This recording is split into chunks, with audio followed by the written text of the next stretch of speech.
Good morning student. आज हम SST में 10th क्लास में चैप्टर वन में से कुछ टॉपिक हट चुके हैं। इसमें से मौर्य वंश और गुप्त वंश ये टॉपिक और वर्धन वंश बाकी बचे हैं। इन टॉपिक को हम फर्स्ट चैप्टर में पढ़ेंगे।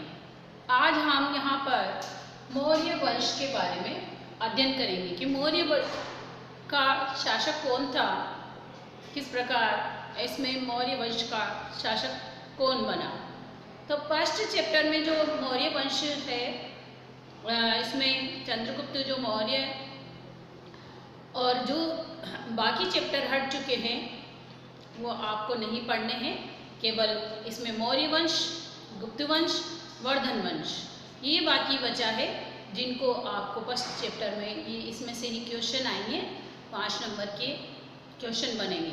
तो 5 नंबर में से जो इसको अच्छे से पढ़ लेना कि किस पे मौर्य वंश में किस पर, या तो अशोक पर या किसी जो भी मैं आपको टॉपिक बताती हूँ उनके आधार पर प्रश्न आएंगे। तो आज हम यहाँ पर पढ़ेंगे मौर्य वंश। मौर्य वंश जो 16 महाजनपदों में से एक साम्राज्य के रूप में विकसित हुआ। ये मौर्य वंश का आविर्भाव हर्षक वंश के समय हुआ, यानी कि मौर्य वंश का जो प्रादुर्भाव हुआ या आविर्भाव हुआ तो हर्यक वंश के समय हुआ था। इसका मौर्य वंश की जो नींव रखी गई या मौर्य वंश जो शासक हुए हर्य वंश के समय हुए। कालांतर में मगध ने प्राय समस्त उत्तर भारत पर अपना आधिपत्य स्थापित कर लिया, यानी कि सारे उत्तर भारत के साम्राज्य को अपने अधीन कर लिया। इस प्रकार उस पर स्थापित कर मौर्य वंश की स्थापना हुई, यानी कि हर्यक वंश के बाद मौर्य वंश की स्थापना हुई। अब देखते हैं मौर्य वंश की स्थापना। मौर्य वंश की स्थापना 326 ईसा पूर्व लगभग मगध के जो सिंहासन पर, यहाँ पर जो मगध का सिंहासन था उस पर नंद वंश का एक विलासी राजा घनानंद का शासन था। नंद वंश का जो मगध से पूर्व जब नंद वंश है, नंद वंश पर घनानंद का शासक था। घनानंद एक विलासी शासक था। वो अपने जनता पर अत्याचार करता था, जनता की भलाई या जनता के हित में कोई कार्य नहीं करता था। जनता पर इस प्रकार से अनेक अत्याचार और शोषण करता था। विलासी था, अपने ऐशो आराम को ध्यान में रखता था। विलासी राजा था घनानंद। तो जनता पर अत्याचार करने वाला इस प्रकार का ये घनानंद शासक था। और यहाँ पर गुरु चाणक्य की सहायता से, चंद्रगुप्त के गुरु थे चाणक्य, उनकी सहायता से चंद्रगुप्त ने घनानंद को पराजित किया।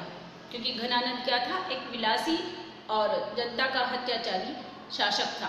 तो जनता ने भी उसका सहयोग नहीं दिया। इस प्रकार से वो भी उसे हटाना चाहते थे, क्योंकि वो उनके हितों की पूर्ति नहीं करता था और न ही उनके हितों को ध्यान में रखता था। इसलिए घनानंद को हटाना चाहता था। चाणक्य भी उससे बदला लेना चाहता था, क्योंकि एक बार क्या हुआ कि चाणक्य उनके राज दरबार में आया। इस प्रकार पहले शास्त्र हुआ करते थे, अपनी बुद्धि का प्रदर्शन किया करते थे। तो चाणक्य का घोर अपमान हुआ उसके राज दरबार में, और घनानंद ने उसका घोर अपमान किया। घोर अपमान का बदला लेने के लिए उसने इस प्रकार की नीति अपनाई कि इसने चंद्रगुप्त मौर्य को अपना शिष्य बनाया और उसमें सारी नीतियाँ और सारे युद्ध कौशल, सभी कुछ नीतियों में उसको प्रवीण कर दिया। और घनानंद को नंद वंश का जो शासक था इसको पराजित कर दिया। और इसमें मौर्य वंश पर राजगद्दी पर चंद्रगुप्त मौर्य उसका शासन हो गया और चंद्रगुप्त मौर्य विजय हुआ। इसी विजय अभियान के भारतीय साम्राज्य की स्थापना की उसने और अपने आसपास के क्षेत्रों को विस्तार करना प्रारंभ कर दिया और अपना साम्राज्य विस्तार इस प्रकार से एक नवीन राजवंश, नंद वंश के बाद एक नवीन राजवंश मौर्य वंश की स्थापना हुई। तो इस प्रकार से मौर्य वंश की स्थापना हुई कि यहाँ मौर्य वंश पर पहले नंद वंश का एक शासक घनानंद था। घनानंद एक विलासी और क्रूर और इस प्रकार से जनता पर अत्याचार करने वाला शासक था। तो उस शासक से जनता भी बहुत ज़्यादा परेशान थी और उसे हटाने के लिए चंद्रगुप्त मौर्य को एक योद्धा के रूप में या इस प्रकार से प्रवीण किया गया और उसने घनानंद को हरा दिया, पराजय करके नंद वंश पर अपना अधिकार कर लिया। इसी तरह से नंद वंश में नवीन राजवंश की जो मौर्य वंश की स्थापना हुई। अब देखते हैं चंद्रगुप्त मौर्य। चंद्रगुप्त मौर्य यानी कि एक छोटी सी अवस्था या छोटी सी आयु में इतना बड़ा सिंहासन, इतना बड़ा राज्य को संभालना मुश्किल था। अपने गुरु चाणक्य की सहायता से उसने अंतिम जो नंद वंश शासक है उसको पराजित कर 25 वर्ष की आयु में ही, यानी कि उसने 25 वर्ष की आयु पर मगध के सिंहासन पर आरूढ़ हुआ, यानी मगध के सिंहासन पर बैठा और मगध के सिंहासन को संभाला, राज सिंहासन पर आरूढ़ हुआ। और इस प्रकार से चंद्रगुप्त मौर्य ने व्यापक विजय अभियान प्रारंभ करे और प्रथम अखिल भारतीय और साम्राज्य की स्थापना की और अपने आसपास के सभी क्षेत्रों पर विजय प्राप्त की। इस प्रकार एक अच्छा कुशल शासक घोषित हुआ।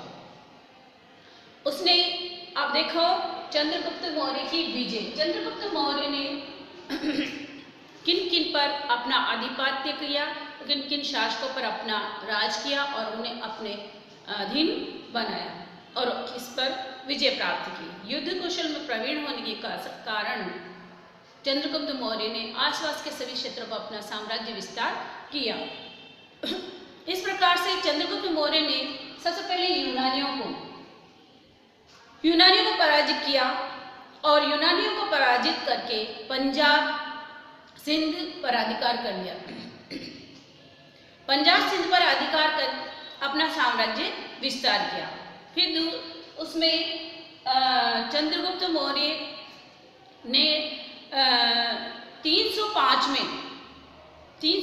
ईस्वी में चंद्रगुप्त मौर्य ने सेल्यूकस को पराजित किया, सेल्यूकस को पराजित कर दिया और सेल्यूकस ने चंद्रगुप्त मौर्य से संधि कर ली। उन्होंने इस प्रकार से दोनों ने संधि कर ली। चंद्रगुप्त मौर्य ने सेल्यूकस को पहले यूनानियों को पराजित किया, फिर सेल्यूकस को पराजित किया। तो सेल्यूकस ने क्या किया, सेल्यूकस ने संधि कर ली।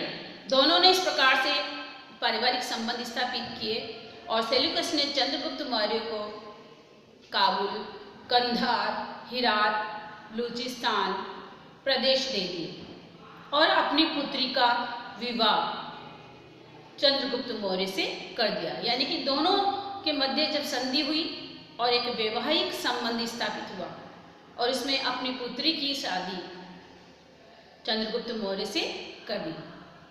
इस प्रकार दोनों पारिवारिक संबंध स्थापित हुआ। अपनी पुत्री जो हेलेना है, हेलेना का विवाह चंद्रगुप्त मौर्य से उसने करवा दिया। चंद्रगुप्त मौर्य ने दरबार में चंद्रगुप्त मौर्य के दरबार में मैग्नेस्तीज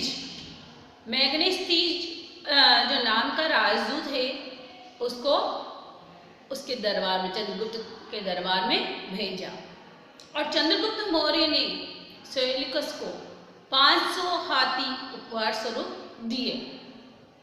दोनों में इस प्रकार से वैवाहिक संबंध हुए और दोनों में इस प्रकार पारिवारिक संबंध स्थापित हुए और दोनों की जो संधि है, कुछ प्रदेश दिए और कुछ इस प्रकार उपहार स्वरूप हाथी दिए गए। दक्षिण भारत में आक्रमण किया और वह अपना इस प्रकार से साम्राज्य विस्तार कर दिया। तो मौर्य साम्राज्य की स्थापना के साथ साथ उन्होंने आसपास के सभी क्षेत्रों में भी विस्तार करा। चंद्रगुप्त मौर्य के विशाल साम्राज्य में जैसे काबुल है, कंधार है, हेरात है, बलूचिस्तान है, पंजाब, गंगा यमुना के मैदान, बिहार है, और गुजरात है। इस प्रकार से विंध्य और कश्मीर के आसपास के भू क्षेत्र सम्मिलित हैं। इस प्रकार से उसने अपना साम्राज्य विस्तार किया। तमिल ग्रंथ में जो अहनानूर तमिल ग्रंथ है, अहनानूर और मुरनानूर, दो ग्रंथ है, अहनानूर और मुरनानूर, ये दो ग्रंथ है, तमिल ग्रंथ है, जिसमें से हमें पता चलता है कि चंद्रगुप्त मौर्य ने दक्षिण भारत पर भी आक्रमण किया था। यानी कि उत्तर भारत में तो आक्रमण किया उसने, परंतु दक्षिण भारत पर भी आक्रमण किया। कुछ ग्रंथों से हमें ये पता चलता है कि उसने दक्षिण भारत में भी अपना आक्रमण किया और साम्राज्य विस्तार किया।